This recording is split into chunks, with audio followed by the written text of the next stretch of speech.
Yo tenía 32 años cuando conocí a Miguel en una librería. Él estaba buscando un libro sobre arquitectura antigua, y yo simplemente estaba ahí, refugiada en ese lugar donde el mundo se ralentizaba. Nos hablamos entre los estantes. Fue natural, sin pretensiones. Él sonreía como si realmente le importara lo que yo decía. 3 años después, nos casamos en una pequeña iglesia. Mi madre lloró. Su madre, doña Carmen, se quedó sentada en la primera fila con una expresión que no podía descifrar. Años después entendería que no era desaprobación. Era miedo. La casa donde vivíamos quedaba en las afueras de la ciudad. Era una construcción vieja, con pisos de madera que crujían cuando caminabas, y ventanas grandes que dejaban entrar la luz del atardecer de una manera casi irreal. Miguel la había heredado de sus abuelos. Cuando la vi por primera vez, sentí que era el lugar donde podría ser feliz. Pero las casas antiguas guardan historias. A veces, esas historias pesan más que los propios muros. Carmen venía los domingos. Siempre a las 3 de la tarde, puntuales. Traía comida que hacía en su propia cocina, platos que Miguel devoraba con una gratitud que a mí me molestaba un poco, aunque nunca lo admití. Ella saludaba con distancia. Un beso en la mejilla, rápido, sin verdadera calidez. Luego se iba a la cocina y yo me quedaba con Miguel en la sala, sin saber muy bien qué hacer con mis manos. Tu madre te adora, le dije una vez, después de que ella se fue. Es complicado, respondió él, sin mirarme. Yo no entendía que podía ser complicado en amar a alguien. Después aprendería que el amor verdadero es siempre complicado. Es la falsedad la que es simple. Los primeros 5 años fueron buenos. Trabajaba como diseñadora gráfica en una pequeña agencia. Miguel era ingeniero. Teníamos conversaciones largas sobre la vida, sobre libros, sobre qué haríamos cuando fuéramos viejos. Él quería viajar por Italia. Yo quería tener un jardín. Parecían sueños compatibles. Carmen seguía viniendo los domingos. Con el tiempo, dejé de molestarme. Simplemente era parte del ritmo de nuestras vidas, como el café de las mañanas o las películas del viernes. Ella y yo nunca fuimos cercanas, pero desarrollamos algo parecido a la cortesía. Una distancia cómoda. Luego, en 2008, su padre murió. Miguel quedó destrozado. ¿No había estado ahí cuando sucedió? El corazón le falló mientras Miguel estaba en una reunión de trabajo. Carmen estuvo sola en el hospital. Eso cambió algo. No supe qué exactamente, pero después del funeral, Carmen dejó de venir los domingos. Llamaba a Miguel, y él se iba a visitarla, a veces sin decirme dónde iba. Simplemente desaparecía durante horas. ¿Dónde estuviste?, preguntaba yo. Con mi madre. Está pasando un momento difícil. Era verdad. Pero había otras verdades debajo de esa verdad, como capas de tierra en una excavación arqueológica. Yo no lo sabía entonces. Un día, mientras limpiaba la oficina de Miguel, encontré un cuaderno. No era mío mirarlo. Lo sé. Pero mi mano lo abrió de todas formas, como si perteneciera a alguien más, como si yo fuera un observador de mis propias acciones. Estaba lleno de dibujos. Esquemas de la casa. Planos de las habitaciones, de los sótanos, de los espacios entre paredes. Y notas. Notas que decían cosas como aquí, y profundidad, y nadie lo verá. Mi corazón comenzó a latir de una manera que no reconocía. Esa noche, cuando Miguel llegó, intenté actuar normal. Servimos cena. Hablamos sobre su trabajo, sobre una película que había visto. Pero mis ojos iban constantemente al cuaderno, que había dejado exactamente donde lo encontré. Miguel, ¿has estado haciendo cambios en la casa?, pregunté, tratando que mi voz sonara casual. ¿Qué? No. ¿Por qué? Solo me lo preguntaba. Pensé que tal vez querías remodelar algo. Se quedó mirándome un momento. Luego volvió a su cena. No. La casa está bien como está. Pero no era verdad. Yo lo sentía. Las cosas comenzaron a cobrar sentido de una manera que no quería que cobraran. Los viajes frecuentes de Miguel a la casa de Carmen. Su rechazo a que yo lo acompañara. Las conversaciones que se detenían cuando yo entraba en la habitación. 2 semanas después, encontré a Miguel en el sótano. Estaba oscuro, y él sostenía una linterna. Había una sección de la pared que se veía diferente. Más nueva.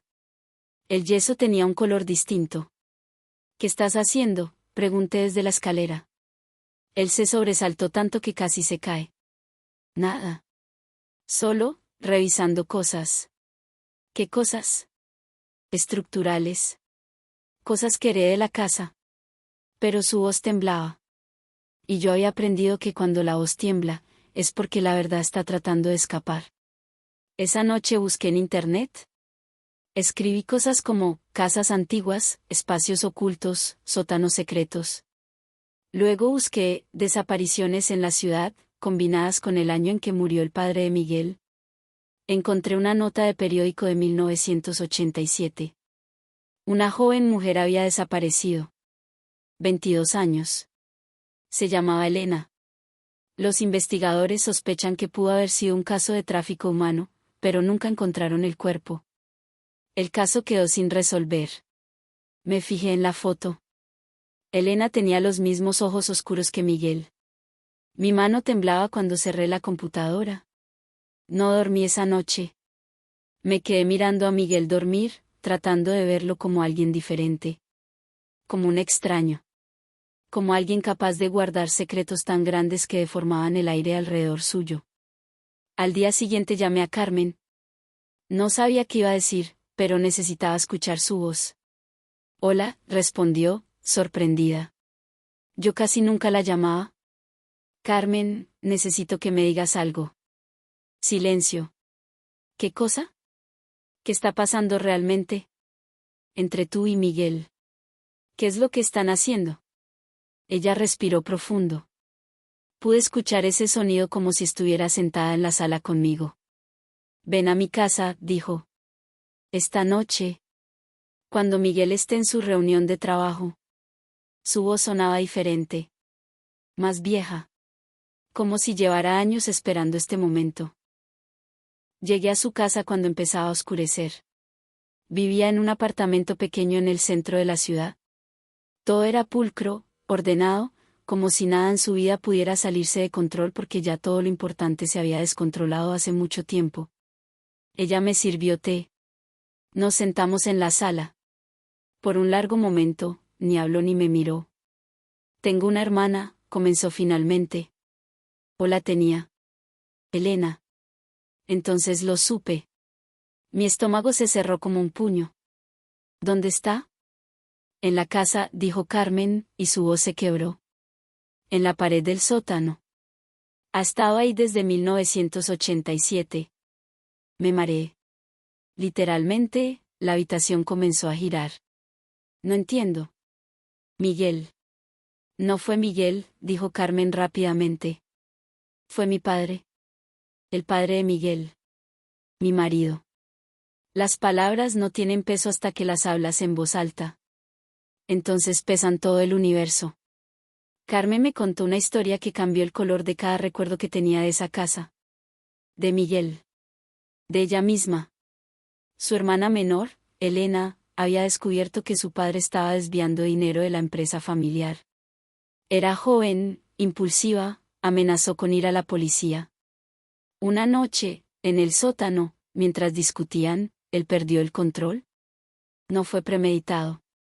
Fue un momento de pánico, de furia, de un hombre que se veía perder todo. Carmen tenía 16 años.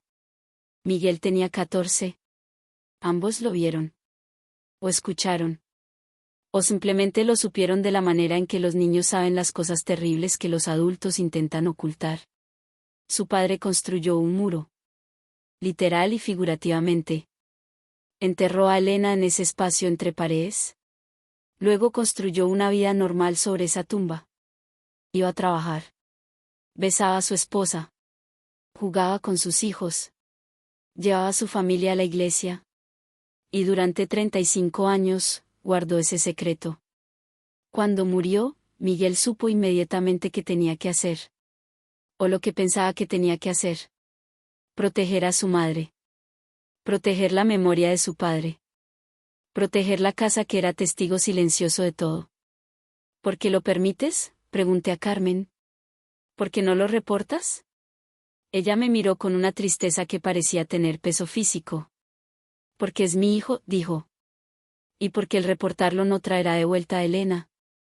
Solo destruirá a Miguel.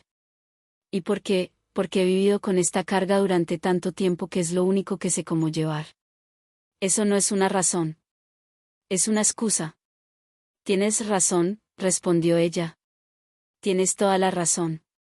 Pero cuando tienes 16 años y ves a tu padre matar a tu hermana, no siempre tienes opciones. A veces, la supervivencia psicológica significa simplemente no pensar en ello. Y luego, cuando pasas 30 años sin pensar en ello, es demasiado tarde para empezar. Me fui de su casa sin saber qué hacer. Conduje sin dirección. La ciudad se volvió un borrón de luces. Eventual llegué a un parque donde solía sentarme a pensar cuando tenía problemas. Eran las 11 de la noche. Estaba vacío. Me senté en un banco y lloré. No sé cuánto tiempo. El llanto era diferente a cualquier cosa que hubiera experimentado antes. No era sobre tristeza o decepción. Era sobre vivir en una casa construida sobre un cuerpo. Era sobre dormir en la cama de un hombre que estaba cómplice en un crimen. Era sobre descubrir que toda mi vida era una mentira tan sólida como los muros de yeso en el sótano. Cuando regresé a casa, Miguel estaba despierto. Estaba esperándome. Carmen te contó, dijo. No era una pregunta. Sí. Iba a decirte. Eventualmente. ¿Cuándo, Miguel? ¿Cuándo ibas a decirme que vimos sobre los restos de una mujer asesinada? Él no respondió. Se quedó mirándome con los ojos vacíos. Mi padre fue un hombre terrible, dijo finalmente. Yo lo supe toda mi vida. Cuando murió, pensé que finalmente estaría libre. Pero después comprendí que los secretos de nuestros padres se heredan. Los llevamos como ADN emocional. Y no sé cómo vivir de otra manera. Tienes que irte a la policía. ¿Y luego qué? ¿Destruyó a mi madre? Me paso 30 años en prisión. ¿Elena regresa? No. Elena no regresa.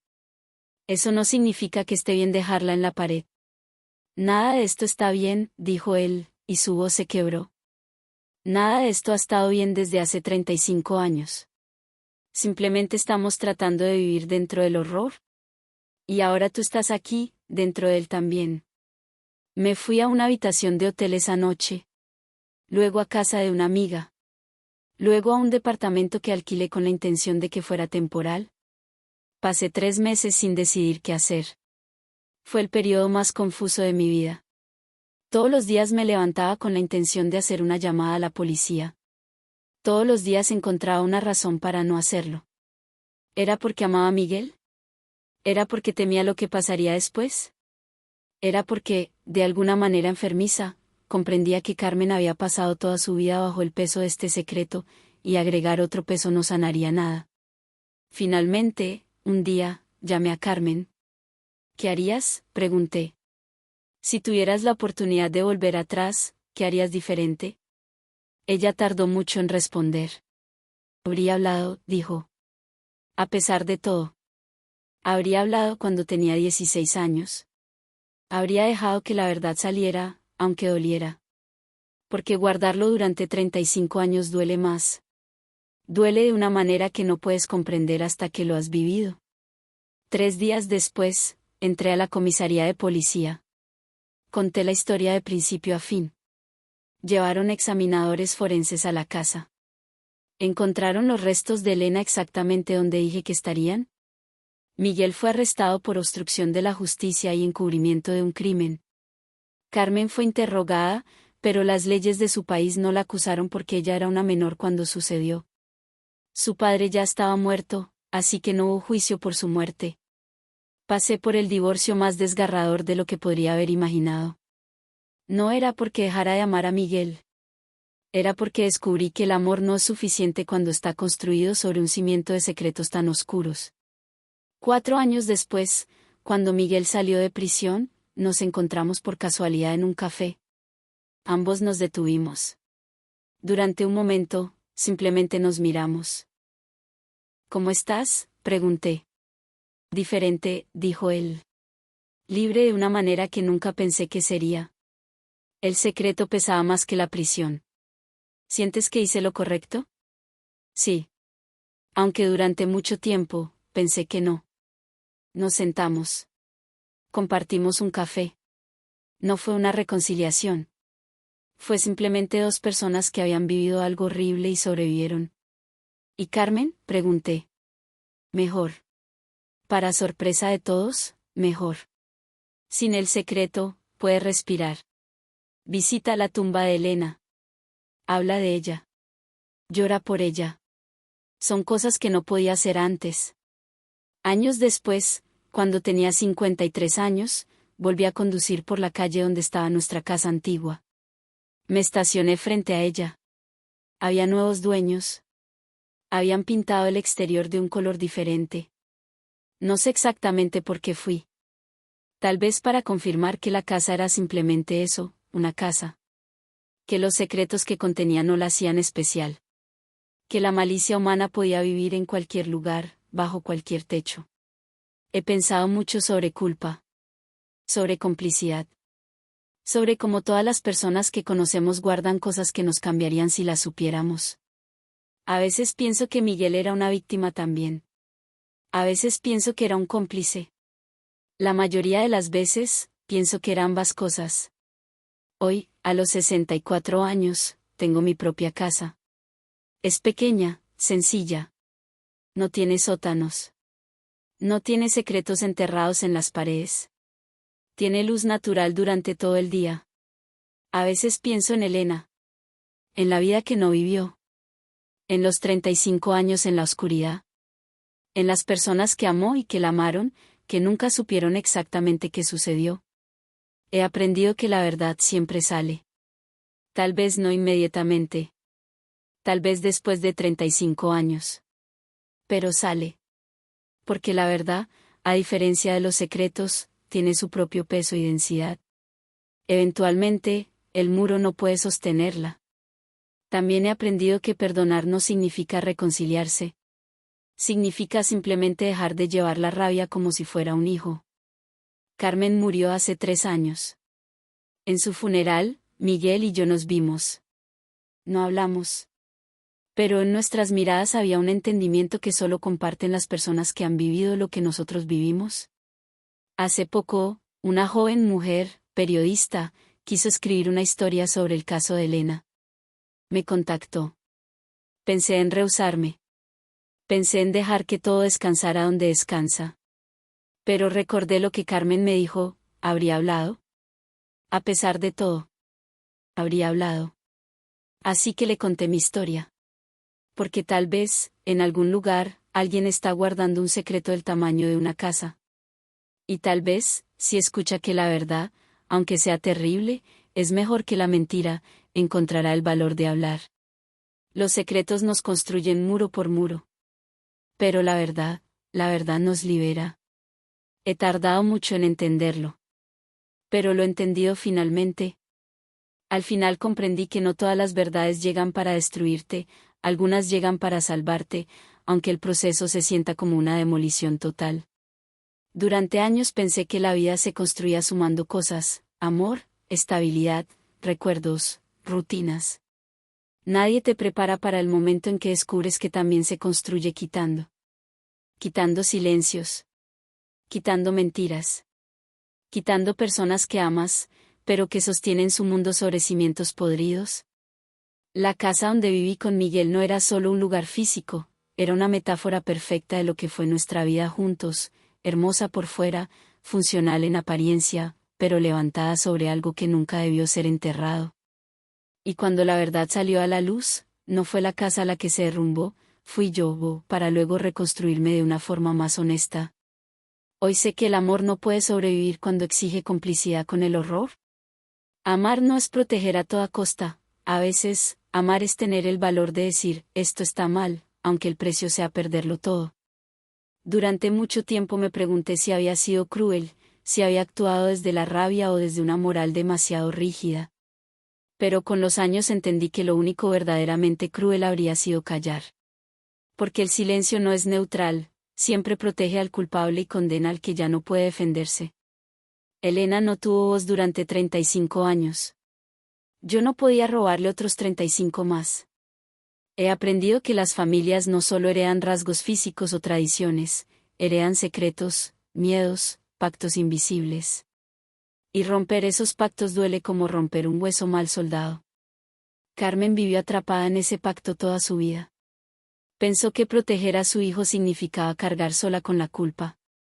Pero la culpa no se reduce cuando se esconde, se multiplica. Solo cuando la verdad salió, ella pudo llorar a su hermana como debía haberlo hecho desde el principio. Solo entonces dejó de vivir encogida, pidiendo perdón con la espalda doblada y los ojos bajos. La verdad no le devolvió a Elena, pero le devolvió algo que había perdido a los 16 años, el derecho a respirar sin miedo. Miguel y yo no tuvimos un final romántico, y durante mucho tiempo eso me dolió. Crecí creyendo que las historias importantes debían cerrarse con reconciliaciones o promesas. Ahora sé que algunos cierres no vienen envueltos en ternura, sino en aceptación. Él cargó con una herencia que nunca eligió, pero que sí decidió ocultar. Yo cargué con la responsabilidad de no seguir ocultándola. Ambos fuimos víctimas y, en distintos momentos, cómplices. La vida rara vez ofrece personajes completamente inocentes o completamente monstruosos. La mayoría de nosotros existimos en ese espacio incómodo donde el miedo y el amor se confunden. Mi casa actual es pequeña. No tiene sótano. No porque tema los sótanos, sino porque necesito recordar, cada día, que no todo debe tener capas ocultas. Aquí, la luz entra sin pedir permiso. Las paredes son delgadas, honestas. Cuando algo se rompe, se repara. Cuando algo duele, se habla. No es una casa perfecta, pero es una casa limpia de secretos. Y eso, con los años, se ha vuelto mi definición de paz. A veces, por la noche, pienso en Elena. No como un cuerpo encontrado, ni como un caso resuelto, sino como una mujer joven que quiso hacer lo correcto y pagó el precio más alto.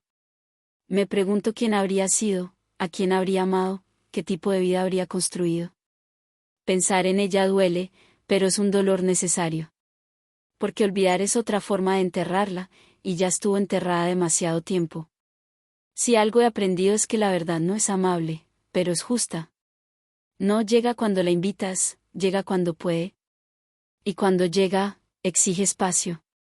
Derriba muros, rompe relaciones, cambia destinos. Pero también libera a quienes estaban atrapados en habitaciones sin ventanas. Contar esta historia no es un acto de valentía tardía, es un acto de responsabilidad.